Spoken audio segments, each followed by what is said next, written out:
Hello everybody, क्या हाल चाल है आप सबके। मैं आशा करता हूं कि आप सब ठीक होंगे। तो बहुत बहुत स्वागत है आपका दोबारा इकोनॉमिक्स की क्लास में। जैसा कि आप जानते हैं कि हमने लास्ट क्लास में डिमांड के मीनिंग को किया था और हमने ये किया था कि कौन कौन सी सेंट्रल प्रॉब्लम्स आ सकती हैं हमारी इकोनॉमी में।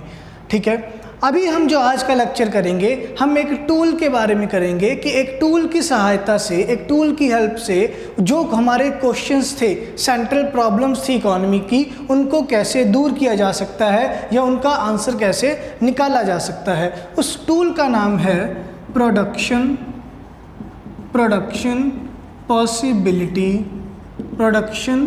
पॉसिबिलिटी कर्व, जिसको हम शॉर्ट फॉर्म में बोलेंगे पीपीसी।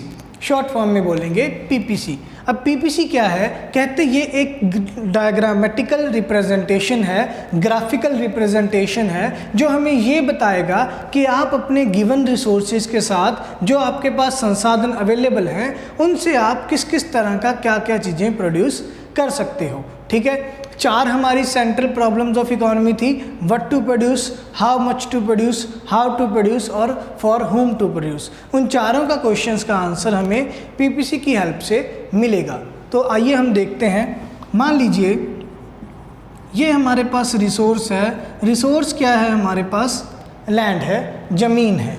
ठीक है, कहते या तो आप ज़मीन पे फॉर एग्ज़ाम्पल वीट का प्रोडक्शन कर सकते हो, या तो आप ज़मीन पे वीट का प्रोडक्शन कर सकते हो, या फॉर एग्ज़ाम्पल आप ज़मीन पे ऑरेंजेस का प्रोडक्शन कर सकते हो, या आप ज़मीन पे ऑरेंजेस का प्रोडक्शन कर सकते हो। ठीक है, अब लैंड जो है, लैंड तो फिक्स रहेगा। मान लीजिए हमारे पास 1 यूनिट ऑफ लैंड है। लैंड तो अब हमारे पास फिक्स रहेगा। कहते या तो आप उस ज़मीन पर सारे का सारा वीट उगा लीजिए। फॉर एग्ज़ाम्पल हम 1 यूनिट ऑफ लैंड पे 15 यूनिट्स ऑफ वीट का प्रोडक्शन कर सकते हैं। अब अगर सारे ज़मीन पर हमने सारे लैंड पे हमने वीट का प्रोडक्शन कर लिया तो इसका मतलब ऑरेंज का प्रोडक्शन कितना होगा? 0। ऑरेंज का प्रोडक्शन 0 होगा। ठीक है, अब कहते हैं अगर आपको ऑरेंजेस का प्रोडक्शन करना है, अगर आपको ऑरेंजेस का प्रोडक्शन करना है तो आपका वीट का प्रोडक्शन थोड़ा थोड़ा छोड़ना होगा। तो मान लीजिए हमें ऑरेंज का प्रोडक्शन करने के लिए, 1 ऑरेंज का प्रोडक्शन करने के लिए हमें वीट का सेक्रीफाइस करना पड़ा। मान लीजिए हमको वीट का सेक्रीफाइस करना पड़ा 3 यूनिट्स, और अब हम अगर वीट 12 यूनिट बना रहे हैं तो हम 1 यूनिट ऑरेंज बना सकते हैं। ठीक है, मान लीजिए अभी हमें ऑरेंज की प्रोडक्शन ज़्यादा करनी है, ऑरेंज की प्रोडक्शन 2 करनी है, तो अब वीट को हमें और छोड़ना होगा। अब मान लीजिए हमने वीट को छोड़ दिया, हमने फॉर एग्ज़ाम्पल 2 यूनिट छोड़ दिए, 10 आ गया। ठीक है, और ऑरेंज की प्रोडक्शन करनी है, 3 यूनिट्स ऑरेंज की प्रोडक्शन करनी है, तो हमने वीट को छोड़ दिया, 1 यूनिट और छोड़ दिया, 9 पे आ गए। इसके बाद मान लीजिए हमने 4 यूनिट्स ऑफ ऑरेंजेस के प्रोडक्शन करनी है, तो इसके बाद मान लीजिए हमें 1 यूनिट और हमें वीट की छोड़नी पड़ गई। तो इससे हमें ये देखने को मिला कि आप अपने गिवन रिसोर्सेज के साथ अगर ज़्यादा प्रोडक्शन करना चाहते हैं तो एक चीज़ की प्रोडक्शन को इंक्रीज़ करने के लिए हमें दूसरी चीज़ की प्रोडक्शन का सेक्रीफाइस करना होगा। तो हम एक अल्टरनेटिव को प्रोड्यूस करने के लिए, या हम एक अल्टरनेटिव को ग्रैब करने के लिए, एक अपॉर्चुनिटी को ग्रैब करने के लिए जब हम दूसरी किसी अपॉर्चुनिटी का सेक्रीफाइस करते हैं, उसे बोला जाता है अपॉर्चुनिटी कॉस्ट। उसे क्या कहा जाता है? अपॉर्चुनिटी कॉस्ट कहा जाता है। ठीक है, दोबारा समझिए अपॉर्चुनिटी कॉस्ट का मतलब। अपॉर्चुनिटी कॉस्ट क्या है कि आप अपने गिवन रिसोर्सेज के साथ, जो भी आपके पास गिवन रिसोर्सेज हैं, जो भी आपके पास संसाधन हैं, उनका जब आप इस्तेमाल कर रहे हो, उसमें अगर आप एक चीज़ को छोड़ के दूसरी चीज़ का जो इस्तेमाल करोगे तो आपको दूसरी अपॉर्चुनिटी को ग्रैब करने पर जो पहली अपॉर्चुनिटी का क्या आपको सेक्रीफाइस करना पड़ा, वो सेक्रीफाइस क्या कहलाएगा? उस सेक्रीफाइस को हम बोलेंगे अपॉर्चुनिटी कॉस्ट बोलेंगे। ठीक है, अब इसमें एक और पॉइंट, इस टेबल में एक और पॉइंट जानने वाला है कि देखिए पहले वीट की प्रोडक्शन हमने 3 यूनिट्स कम की, उसके बाद वीट की प्रोडक्शन 1 यूनिट कम की, उसके बाद वीट की प्रोडक्शन फिर 1 यूनिट कम की, और मान लीजिए यहाँ 9 ही है, हमने वीट की प्रोडक्शन फिर कम नहीं की। फॉर एग्ज़ाम्पल ये सिचुएशन है हमारे पास। ठीक है, या मान लीजिए यहाँ पे हमने वीट की प्रोडक्शन सारी की सारी हमें कम करनी पड़ गई, वीट की प्रोडक्शन सारी की सारी कम करनी पड़ गई, तो मैक्सिमम हमें ये पता चल गया कि 1 यूनिट ऑफ लैंड पे मैक्सिमम 15 यूनिट्स ऑफ वीट बन सकते हैं और 1 यूनिट ऑफ लैंड पे मैक्सिमम 4 यूनिट ऑफ ऑरेंजेस बन सकते हैं। ये टेबल क्लियर है, ठीक है। इसके बाद हम इसको डायग्राम के साथ समझेंगे कि इसका डायग्राम क्या बनेगा। देखिए इसका डायग्राम जो बनेगा, इसकी कर्व जो बनेगी, उस कर्व की शेप कुछ इस टाइप की होगी। प्रोडक्शन पॉसिबिलिटी कर्व की शेप कुछ इस टाइप की होगी। इस टाइप की जो शेप होती है इसको बोला जाता है डाउनवर्ड स्लोपिंग। डाउनवर्ड स्लोपिंग मतलब ये नीचे गिर रही है, नीचे गिर रही है। फॉर एग्जांपल यहाँ पे वीट है, हमने वाई एक्सिस पे वीट ले लिया और एक्स एक्सिस पे हमने ऑरेंजेस ले लिए। वाई एक्सिस पे हमने वीट ले लिया और एक्स एक्सिस पे हमने ऑरेंजेस ले लिए। कहते या तो आप 0 ऑरेंज का प्रोडक्शन करके 15 वीट का प्रोडक्शन कर सकते हो, या आप 0 वीट का प्रोडक्शन करके 4 ऑरेंजेस का प्रोडक्शन कर सकते हो। तो प्रोडक्शन पॉसिबिलिटी कर्व क्या है? प्रोडक्शन पॉसिबिलिटी कर्व हमें वो सारे अवेलेबल कॉम्बिनेशंस बताएगा कि आप अपने रिसोर्सेज से किन किन चीज़ों का कितना कितना प्रोडक्शन कर सकते हो, ठीक है। तो हमें क्या जानने को मिला? हमें ये जानने को मिला कि प्रोडक्शन पॉसिबिलिटी कर्व से इजीली हमारे 2 क्वेश्चंस का आंसर मिल गया कि what to produce and how much to produce. What to produce में हमने ये देख लिया कि हमें क्या चाहिए, वीट चाहिए या ऑरेंज चाहिए, ठीक है। और हाउ मच टू प्रोड्यूस में हमें ये पता चल गया कि हमारे रिसोर्सेज के अकॉर्डिंग हम वीट कितना प्रोड्यूस कर सकते हैं और ऑरेंजेस कितने प्रोड्यूस कर सकते हैं। इतना पॉइंट क्लियर है, ठीक है। अब जो इसके नेक्स्ट वाला पॉइंट है, जो हमारा थर्ड क्वेश्चन था, हमारा थर्ड क्वेश्चन क्या था कि हाउ टू प्रोड्यूस, कैसे प्रोडक्शन होगी। मैंने आपको लास्ट लेक्चर में बताया था कि हमको प्रोडक्शन करनी है या तो वो हम लेबर की हेल्प से करेंगे या वो हम मशीनरी मतलब कैपिटल की हेल्प से करेंगे। अब ये भी हमें रिसोर्सेज चेक करने पड़ेंगे कि अगर हमारे पास लेबर ज़्यादा है तो हम लेबर का ज़्यादा इस्तेमाल करेंगे, कैपिटल का इस्तेमाल कम करेंगे। अगर हमारे पास कैपिटल मतलब मशीनरी ज़्यादा है तो हम मशीनरी का इस्तेमाल ज़्यादा करेंगे, लेबर का इस्तेमाल नहीं करेंगे। अगर हमारे पास दोनों ही रिसोर्सेज अवेलेबल हैं तो हम इनमें से कोई भी कॉम्बिनेशन चूज़ कर सकते हैं। ये जो पूरी कर्व के ऊपर कोई भी कॉम्बिनेशन बनेगा वो हम चूज़ कर सकते हैं according to the available resources in our nation, ठीक है। अगर लेबर ज़्यादा है तो लेबर का यूज़ होगा, अगर कैपिटल मतलब मशीनरी ज़्यादा है तो मशीनरी का प्रोडक्शन या यूज़ होगा, और अगर इन दोनों का ही कोई कॉम्बिनेशन अवेलेबल है तो इन दोनों के कॉम्बिनेशन से हम प्रोडक्शन कर सकते हैं, ठीक है। और for whom to produce, for whom to produce में भी हमारे पास क्या था, एक साइड था रिच पीपल, एक साइड क्या थे, पुअर पीपल। अगर हमारी कंट्री में रिच पीपल ज़्यादा हैं और हम लेबर से प्रोडक्शन कर रहे हैं, इसका मतलब क्या है, हम महंगी चीज़ें बना रहे हैं तो हम रिच बंदों के लिए बनाएंगे। अगर हमारे पास कैपिटल ज़्यादा है, मशीनरी से प्रोडक्शन कर रहे हैं, मतलब हम चीप गुड्स बना रहे हैं, तो चीप गुड्स कौन खरीदेगा, पुअर लोग खरीदेंगे, तो वहाँ पे पुअर लोगों की प्रोडक्शन पॉसिबिलिटी कर्व ज़्यादा गिर जाएगी। तो ये जो प्रोडक्शन पॉसिबिलिटी कर्व है ये हमारी सेंट्रल प्रॉब्लम्स ऑफ इकोनॉमी को डिफ़ाइन करता है, ठीक है। मैं आशा करता हूँ कि आपको प्रोडक्शन पॉसिबिलिटी कर्व और अपॉर्चुनिटी कॉस्ट का मीनिंग क्लियर हो गया होगा। इसके बाद जो अभी हमने पॉइंट करना है वो हम करेंगे लॉ ऑफ डिमांड। इसके बाद जो हमने पॉइंट करना है ये पॉइंट अब हम करेंगे लॉ ऑफ डिमांड, जिसको हम हिंदी में बोलते हैं मांग का सिद्धांत, लॉ ऑफ डिमांड, ठीक है। लॉ ऑफ डिमांड दिया किसने, ये दिया डॉक्टर मार्शल ने। लॉ ऑफ डिमांड किसने दिया, ये डॉक्टर मार्शल नाम के अमेरिका के एक इकोनॉमिस्ट थे, इन्होंने ये लॉ ऑफ डिमांड दिया, डॉक्टर मार्शल ने। इन्होंने क्या कहा, ये कहते कि प्राइजेज़, जो प्राइजेज़ हैं किसी गुड्स के, किसी वस्तु के, अगर और वो वस्तु कौन सी होनी चाहिए, नॉर्मल गुड्स।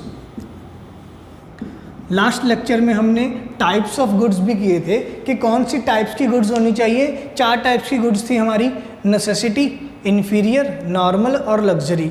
तो डॉक्टर मार्शल ने लॉ ऑफ डिमांड में किस गुड्स की बात की, नॉर्मल गुड्स की। वो कहते कि नॉर्मल गुड्स के प्राइजेस अगर बढ़ेंगे तो हम उनकी डिमांड कम कर देंगे, या वाइस वर्सा मतलब उल्टा कि अगर प्राइजेस कम होंगे नॉर्मल गुड्स के तो हम उनकी डिमांड इंक्रीज़ कर देंगे। ठीक है, हमने लॉ ऑफ डिमांड में क्या पढ़ा कि अगर नॉर्मल गुड्स के प्राइजेस, पी मतलब प्राइजेस, ये एरो कह रहा है इंक्रीज, कि अगर प्राइजेस बढ़ेंगे तो नॉर्मल गुड्स की डिमांड कम हो जाएगी, और अगर प्राइजेस कम होंगे तो डिमांड इंक्रीज हो जाएगी। इतना क्लियर है। अब किसी भी लॉ को, किसी भी सिद्धांत को वैलिड प्रूव करने के लिए हमें कुछ अजम्पशंस लेनी पड़ती हैं। किसी भी लॉ को, किसी भी सिद्धांत को वैलिड प्रूव करने के लिए हमें कुछ अजम्पशंस लेनी पड़ती हैं। अब ये लॉ ऑफ डिमांड दे दिया डॉक्टर मार्शल ने। डॉक्टर मार्शल क्या कहते हैं, नॉर्मल गुड्स के केस में अगर प्राइजेस बढ़ेंगे तो डिमांड कम हो जाएगी, और अगर प्राइजेस कम होंगे तो डिमांड बढ़ जाएगी। ये उन्होंने लॉ दे दिया, पर उस लॉ को सही साबित करने के लिए या इसको वैलिड प्रूव करने के लिए कुछ अजम्पशंस माननी पड़ेंगी। तो वो अजम्पशंस क्या हैं? अजम्पशंस को उन्होंने नाम दिया सेटेरस पैरिबस। अजम्पशंस को नाम दिया सेटेरस पैरिबस। ये एक लैटिन भाषा का फ्रेज है, ये एक लैटिन भाषा का फ्रेज है जिसका मतलब है इंग्लिश में अदर थिंग्स रिमेन कांस्टेंट। ठीक है, क्या उन्होंने कहा? डॉक्टर मार्शल ने बाकी सारे इकोनॉमिक में वेरिएबल्स को क्या माना?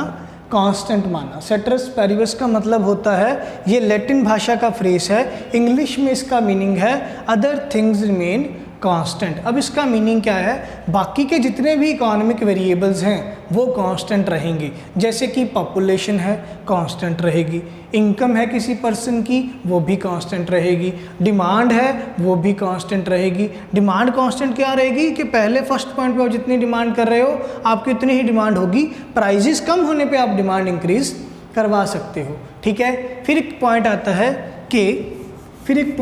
है कि जो दो तरह के और गुड्स हैं, सब्स्टिट्यूट गुड्स और कॉम्प्लीमेंट्री गुड्स। दो तरह के और गुड्स हैं, सब्स्टिट्यूट गुड्स और कॉम्प्लीमेंट्री गुड्स। कहते डॉक्टर मार्शल कहते कि जो सब्स्टिट्यूट गुड्स हैं और कॉम्प्लीमेंट्री गुड्स हैं इनके प्राइजेस में चेंज नहीं आएगा। अब पॉइंट है कि ये सब्स्टिट्यूट गुड्स और कॉम्प्लीमेंट्री गुड्स होते क्या हैं? ध्यान से समझिए। सब्स्टिट्यूट गुड्स क्या होते हैं? सब्स्टिट्यूट गुड्स होते हैं जिस एक गुड का दूसरे गुड के लिए इस्तेमाल हो सकता है, एक वस्तु का दूसरी वस्तु की जगह पे इस्तेमाल हो सकता है, ऐसी वस्तु को हम क्या कहेंगे? Substitute goods. मतलब एक चीज़ के बदले में हम दूसरी चीज़ को सब्स्टिट्यूट कर सकते हैं। For example T and coffee, दोनों का इस्तेमाल सेम है, दोनों पीने वाली वस्तुएं हैं, तो टी की जगह हम कॉफ़ी पी सकते हैं, या कॉफ़ी की जगह हम चाय पी सकते हैं, या कोका कोला पेप्सी मान सकते हैं, हम कोका कोला की जगह पेप्सी पी सकते हैं। तो ये सारे आपस में क्या है? सब्स्टिट्यूट गुड्स हैं। इसके बाद कॉम्प्लीमेंट्री गुड्स होते हैं जिस एक वस्तु का इस्तेमाल किसी दूसरी वस्तु के साथ ही किया जाएगा। When one product is used simultaneously with another good is called as complementary goods। मतलब कोई ऐसी चीज़ जिसका इस्तेमाल किसी दूसरी चीज़ के साथ ही होगा, उसको अकेले हम इस्तेमाल नहीं कर सकते हैं, वैसी वस्तु को क्या कहा जाएगा? Complementary goods. इसका बेस्ट एग्जांपल होगा इंक एंड पेन या इंक एंड मार्कर। ठीक है, अब मान लीजिए मेरे पास ये मार्कर है और ये मेरे पास इंक है। ये इंक का, खाली इस इंक का मैं कुछ नहीं कर सकता, इस इंक का इस्तेमाल इस मार्कर के साथ ही होगा, इस इंक का इस्तेमाल इस मार्कर के साथ ही होगा। तो ये इंक को क्या कहा जाएगा? ये इंक मार्कर की कॉम्प्लीमेंट्री गुड है। ठीक है, अब इन्होंने क्या कहा कि सब्स्टिट्यूट गुड्स या कॉम्प्लीमेंट्री गुड्स जो हैं इनके प्राइजेज़ में कोई चेंज नहीं आएगा, इन दोनों के प्राइजेज़ में कोई चेंज नहीं आएगा। वैसे देखा जाए तो क्या होगा अगर इनके प्राइजेज़ में चेंज आया?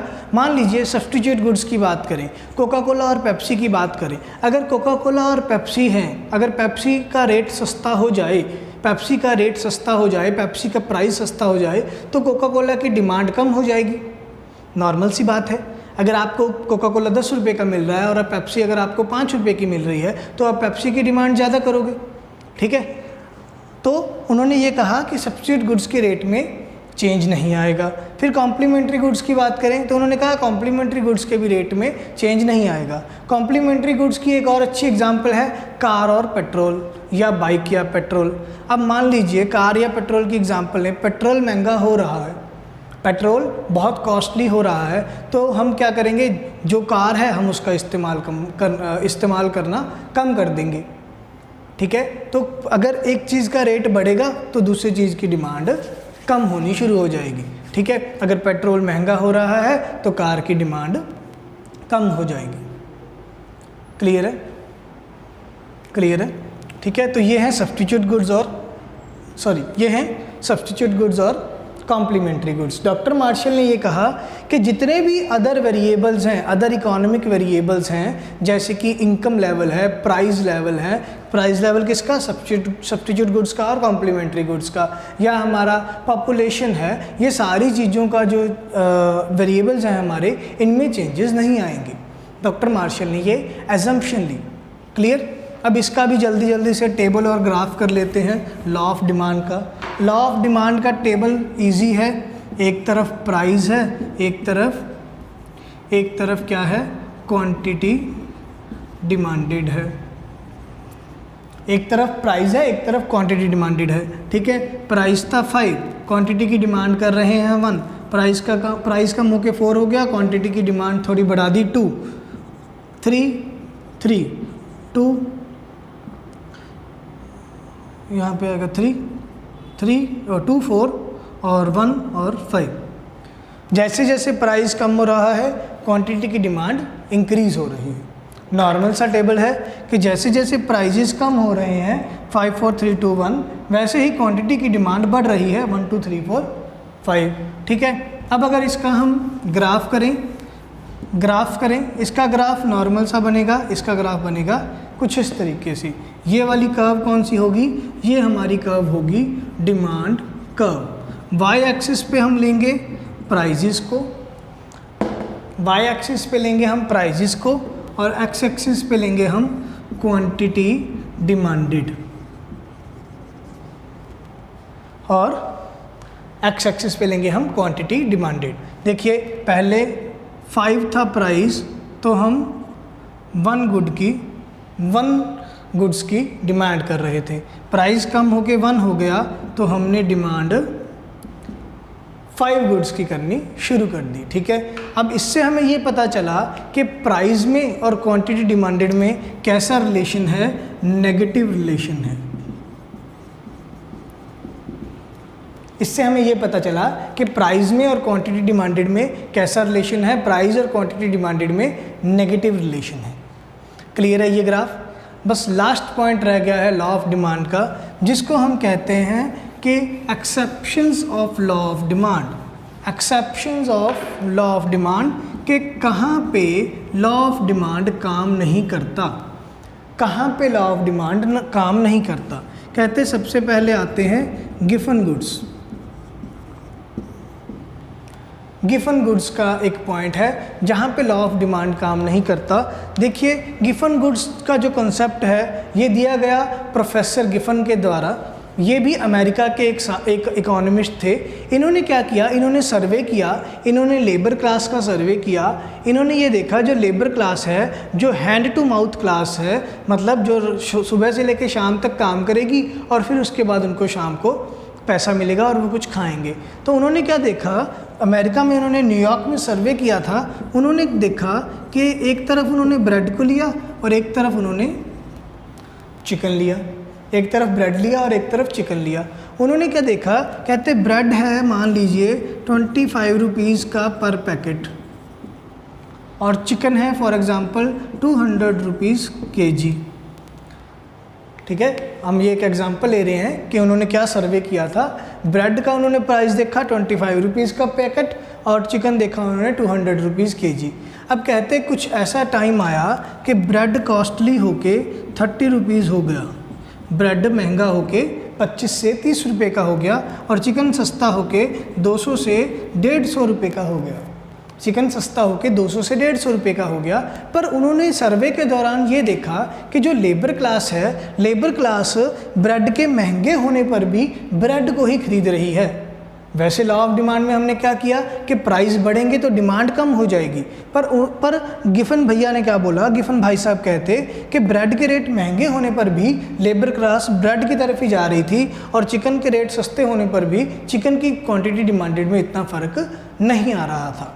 तो ये उन्होंने सर्वे किया था, तो उन्होंने ब्रेड और चिकन ऐसी वस्तुओं को उन्होंने गिफन गुड्स का नाम दिया था। या हम इसको बेसिकली ये भी कह सकते हैं कि इन्फीरियर गुड्स हैं ये, हम ये भी कह सकते हैं कि ये इन्फीरियर गुड्स हैं। देखिए हमें नॉर्मली पता है कि चिकन के सामने हम ब्रेड को इन्फीरियर मानते हैं, चिकन के सामने हम ब्रेड को इन्फीरियर मानते हैं। तो उन्होंने भी यही देखा कि इन्फीरियर गुड्स के अगर रेट बढ़ रहे हैं फिर भी लेबर क्लास जो है वो इन्फीरियर गुड्स की तरफ ही जा रही है, वो नॉर्मल गुड्स या लग्जरी गुड्स की तरफ नहीं जा रही है। क्लियर है? पहली एक्सेप्शन लॉ ऑफ डिमांड की कि कहाँ लॉ ऑफ डिमांड काम नहीं करेगा, गिफन गुड्स के ऊपर। इसके बाद और कहाँ ये अप्लाई नहीं होगा, ये अप्लाई नहीं होगा वेबलन गुड्स के ऊपर। सेम स्टोरी, अमेरिका के एक प्रोफेसर थे, प्रोफेसर वेबलन, उन्होंने एक सर्वे किया, उन्होंने कुछ वस्तुओं को अपने नाम के ऊपर वेबलन गुड्स का नाम दे दिया। अब ये जो वस्तुएं हैं ये कौन सी वस्तुएं हैं? लग्जरी गुड्स हैं। इस पॉइंट को समझाने के लिए मैं आपको एग्जांपल देता हूँ। मान लीजिए 10 औरतें हैं, 10 लेडीज़ हैं और कोई उनकी किट्टी पार्टी चल रही है। क्या एग्जांपल है कि 10 लेडीज़ हैं, उनकी कोई किट्टी पार्टी चल रही है।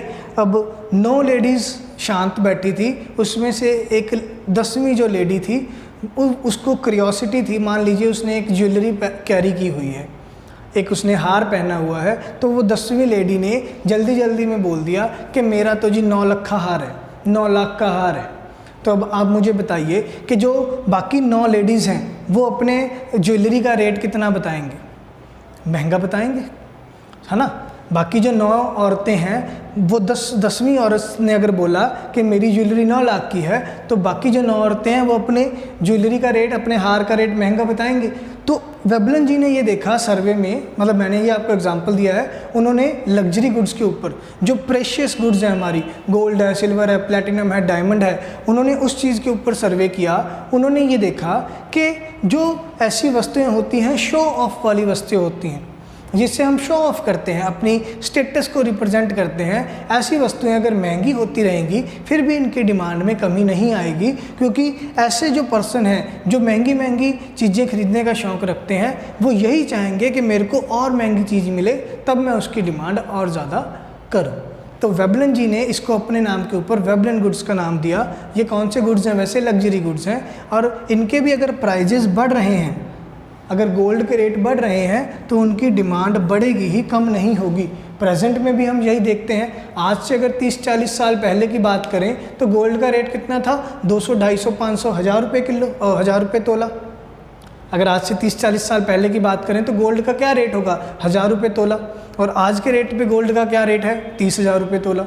तो 30 टाइम्स प्राइस बढ़ गया और डिमांड तो हम काउंट ही नहीं कर सकते हैं कि गोल्ड की डिमांड कितनी बढ़ गई है।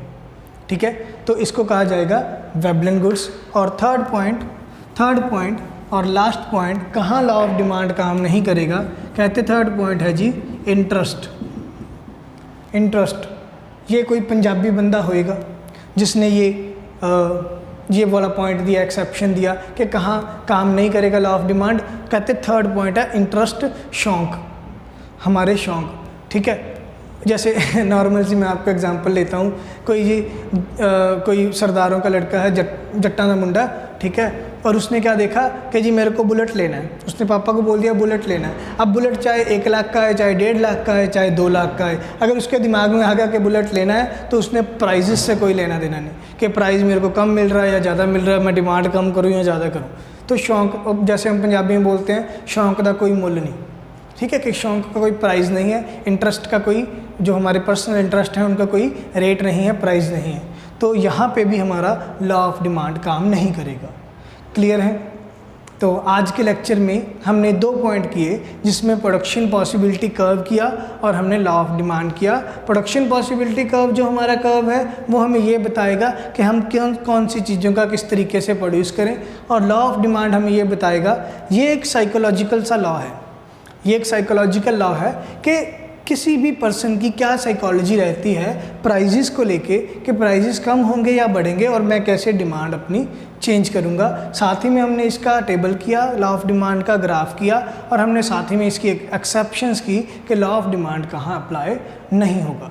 मैं आशा करता हूँ आपको आज का लेक्चर अच्छा लगा होगा, समझ आया होगा। अभी मैं आपसे अलविदा लेता हूँ, ठीक है। खुश रहिए, हंसते रहिए, हेल्दी रहिए और कृपया हमारी टीम को सपोर्ट करते रहिए। Thank you very much.